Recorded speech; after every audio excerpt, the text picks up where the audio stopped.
Leon, Helena, are you okay? Yeah. For whatever reason, we're still alive. We're cutting through the cemetery to reach the cathedral. Hi, I'm Rob Cram, and today we're going to take a look at Resident Evil 6. Okay, we're going to take a look at the same graveyard section, cemetery section, that we looked at yesterday, and this time we're going to demonstrate simply running through, avoiding enemies, in the way that you would have played the original Resident Evil games after you'd completed it a few times and you kind of knew where you were going and you knew what to expect, and you was perhaps gunning for the rocket launcher unlockable for beating the game in under 3 hours. So this is still on professional difficulty. And as you saw back there, I did actually get jumped on. So simply holding down the run button and running away is not always feasible. But there's also a reason by design that running is not always the best option. Now we know from yesterday that that door up there is locked and that we have to go in here to find the key. Now, one other thing to sort of take into consideration is now that we've run past the zombies, as you see, there's a whole group of them now amassed outside the door waiting to come in. Roger. They will come in and cause a close quarter situation.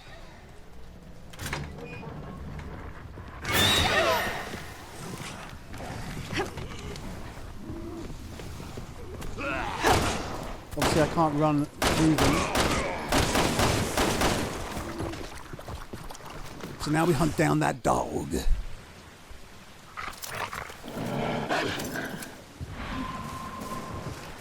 Worst. So basically what's happened is Yeah, it could be the chasing game us. has now decided that we have to go back into the fray that we just ran away from to collect a key. So therefore negating the need to run away the first time. Should have cleared out these zombies, made the job a bit easier of now collecting this key. So we've effectively made the game a bit tougher for ourselves, because we now have dogs and zombies.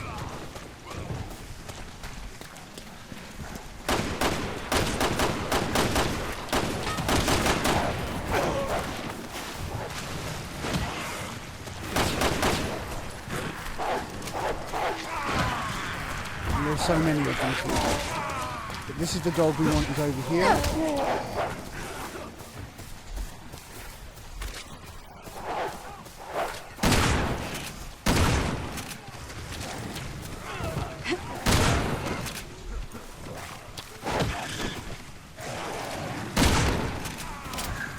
So it's quite a mess. It's zombies jumping everywhere. It's dogs. Had we been methodical and cleared out these zombies beforehand, then we would have only had to deal with these dogs. And as you can see, on professional, these dogs are dangerous. I really have to be careful if I'm to survive this. And the dog we're after is miles away over there, so we can run away.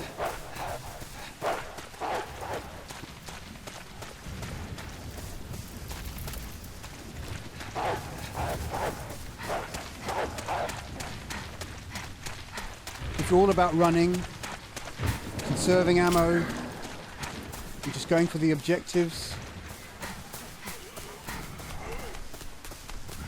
then you've really got to keep your wits about you.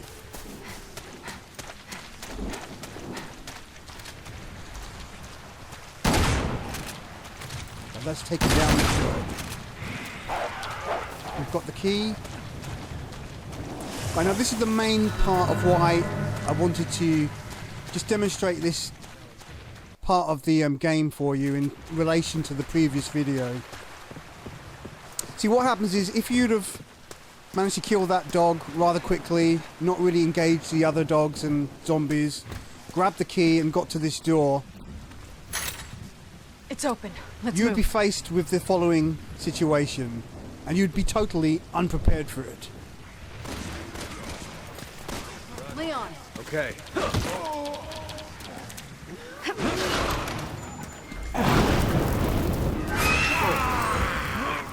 Leon! So it kind of lulls you into Leon, are a you false alright? sense of security. You never know. Meet me at the key. A few stragglers, a bit of tight quarters combat.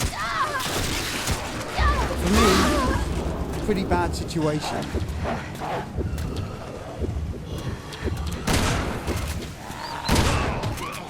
So I now have to survive,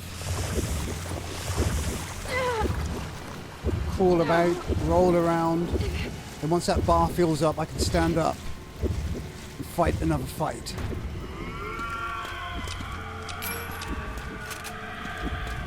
Now I am royally screwed.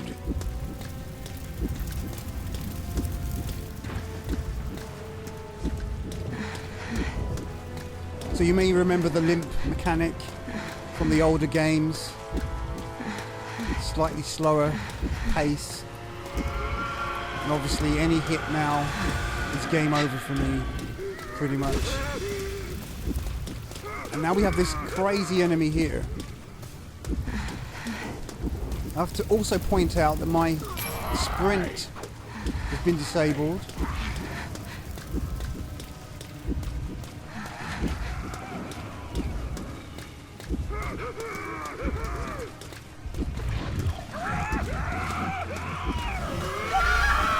Yeah, and these guys, they shout, they knock you down, and in this case, they kill me.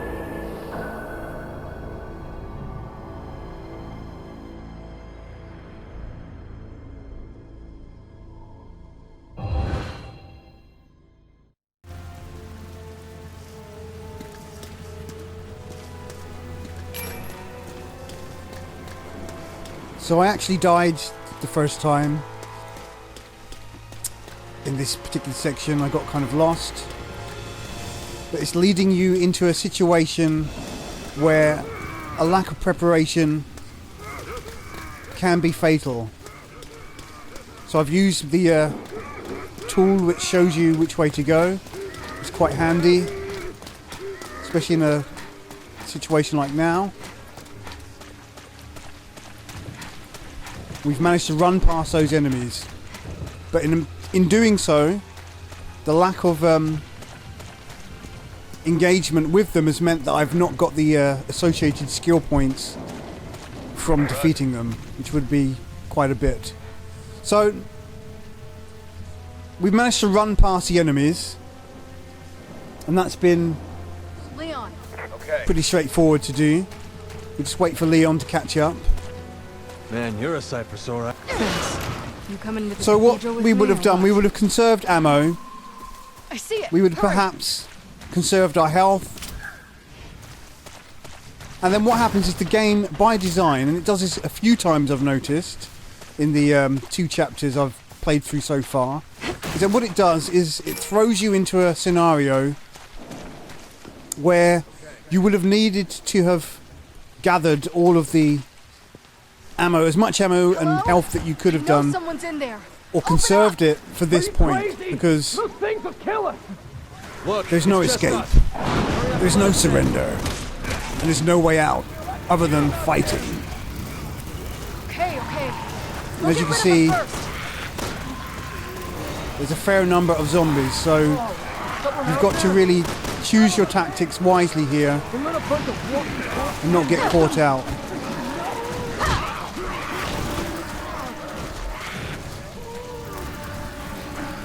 Obviously, if you've got grenades, that can help. But they're coming in from all sides. There's a mixture of zombie types.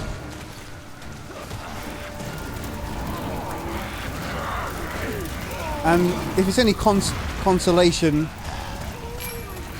you do carry over your weapons and ammo from previous games. I'm not sure if you can change that. You can sit there and bring up your menu and discard all of your items, if you want to be a Church bells? bit more Are you hardcore kidding me? and start from scratch. Get ready. Here comes company. But, you know, I've mostly avoided these enemies here.